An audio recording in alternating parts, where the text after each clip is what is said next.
ప్రతిపక్షం తెలుగుదేశం పార్టీ మాదేమో అప్పుడే పుట్టిన వైఎస్ఆర్సీపీ అప్పుడే పుట్టిన పార్టీ ఫ్యాన్ గుర్తు తెచ్చుకునే వేరే ఎలక్షన్లోకి వెళ్ళారు. రిజల్ట్ ఎందుకు చూశారు. ఈరోజు అసలు కాంగ్రెస్ పార్టీ లేదు. మీరు దాని గురించి మమ్మల్ని అడగడం, దానికి మేము సమాధానం ఏమి ఇవ్వగలం. దీంట్లో ఏదైనా కనపడితే చంద్రబాబు కుట్రకోణం కనిపిస్తుంది.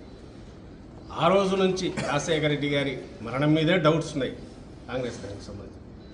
దాని తర్వాత వచ్చిన పరిణామాలలో జగన్మోహన్ రెడ్డి గారి మీద పెట్టిన తప్పుడు కేసుల్లో కానీ ఇటు టీడీపీ కాంగ్రెస్ కలిసే చేసాయి. అక్కడి నుంచి ఆ జర్నీలో కాంగ్రెస్తో ఎప్పుడు ఈయన తెర వెనుకో ఏదో ఒక రకంగా అయితే కాంటాక్ట్లో ఉంటున్నాడు.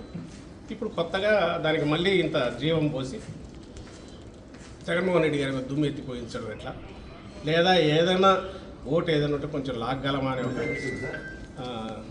దింపుడు కళ్ళ ఆశతో ఈరోజు ఈ ప్రయత్నాలు చేస్తున్నారు. అంటే షర్మిల కాంగ్రెస్లో చేరడం వెనుక టీడీపీ చంద్రబాబు హస్తం ఉందనా? ఖచ్చితంగా మొత్తం దాన్ని ఫెసిలిటేట్ చేసే దానితో అది ఏ రకంగా డైరెక్ట్ వచ్చిందో కానీ మొత్తం మీద వచ్చి ఇది ఇట్లా జరిగితే ఆయన తనకేం కావాలనేది అందరి ద్వారా చేయించడానికి చేసే ప్రయత్నాల్లో అందులో తాజాగా ఇది కొత్తది ఇప్పుడు జరిగింది. కాంగ్రెస్లో షర్మిలమ్మ గారి ప్రవేశం కానీ ఇప్పుడు జరగబోయే డ్రామా కూడా ఆయనకు కావాల్సింది ఏంటి, స్టేట్ డెవలప్మెంట్ కానీ స్టేట్లో జరుగుతున్న పరిణామాలు కానీ 14-19 మధ్య ఏం జరిగింది, ఇప్పుడు జరుగుతున్న అభివృద్ధి కార్యక్రమాలు సంక్షేమ కార్యక్రమాల మీద కానీ చర్చ జరగకూడదు.